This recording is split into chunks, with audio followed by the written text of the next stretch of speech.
the Minister of National Security, he just said that about $30 million was approved, well, to acquire a new fleet of tenders, I believe, and as well as one ambulance for the TT Fire Service. So it's interesting, but just given the last set of complaints, I think, and we've said this before last week, it's not just acquiring new things, but I do wonder to what extent is this going to solve the issue, and the issue that the head of the Fire Service Association you had on AM Prime yesterday was talking about maintenance and upkeep and all of those other things that come after you purchase said equipment. I think overall in the face of it, this is good news. Just a slight thing that I'm irked about. This cabinet approved expenditure of $30.1 million came last May. This was last May. Now, the explanation given by the Chief Fire Officer, Mr. Bristow, is that it takes between 15 to 18 months once it goes through the Central Tenders Board. Following that, then they can procure the necessary vehicles or equipment. The thing is, for me, is that if it was approved last May, why am I only just hearing about it? Now, it may be just me alone. It may be others out there. I don't know. I can't recall the Minister of National Security or the Fire Services speaking of this last May. But it is very important that you do not wait for tragedy to strike and then you have the complaints arising once more. It's nothing new. We've heard about this before in terms of the complaints associated with operating the fire services here in TNT. You cannot wait for this to happen before you come out and sound as though you have been acting on it. Now, here's an alternate theory, because how long did they say that it takes the Central Tenders Board to Between approve? 15 to 18 months. 15 to 18 months. I suspect that if I am the fire service or some other similar arm of the government, I can't say, look, in about a year, we'll need new tenders because the current tenders would be no longer operational. I'm sure the board will be like, well, how you can say that? You don't know. They're operational now? Yes, we could get by now. Well then, when they are not operational, then we could consider trying to spend money for new tenders.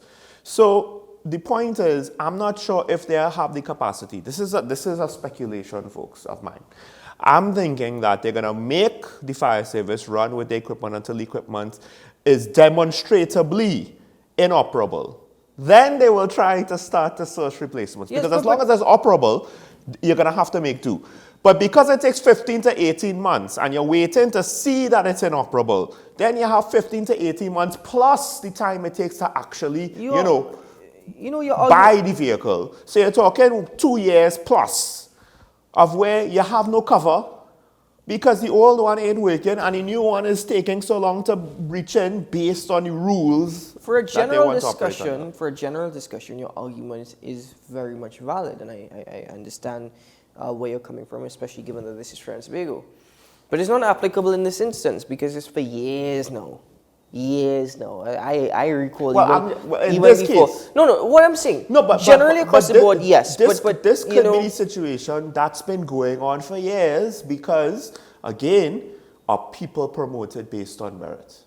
Now, again, it's just speculation, but that last line that I said there could be blanketed, asked across the board on this situation, now, I think. Adding to this story, the Minister of National Security said new fire equipment is due to arrive within the next 3 weeks.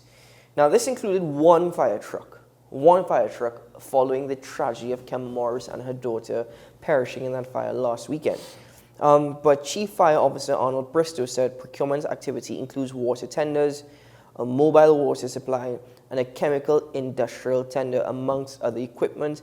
Vehicles are expected to be assigned to fire stations in Point Fortin, Penal, and Mayara. So, again, that's good, although we are aware that Chaguaramas, Woodbrook, Belmont, Morva, Santa Cruz are without water tenders. Oh yes, Woodbrook has its quaint little fire station that has no actual vehicles. When I saw that fire station next to the park, I thought, oh my God, is this not? It looks Is this like how you have the old library in Port of Spain? Is this supposed to be a building of the past of which we are keeping up to commemorate where we came from. Exactly, because I did think, okay, maybe Ryson Road will service with Brook.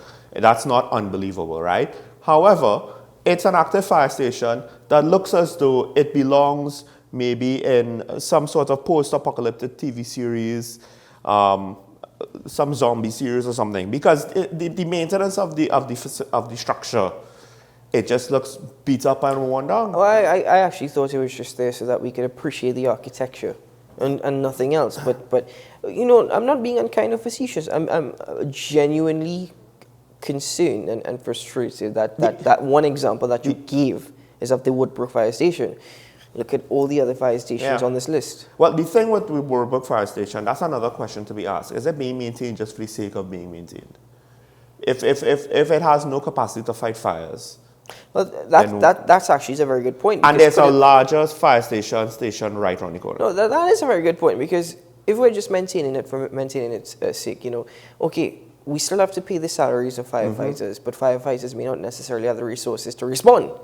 So we are maintaining this building to ensure that society understands and realizes there's still a fire station. There's still a fire station here. You know, you're seeing fire officers, but that does not necessarily mean we can respond. That's the thing. If that's the example you want to give to some members of the public, it's not a great example.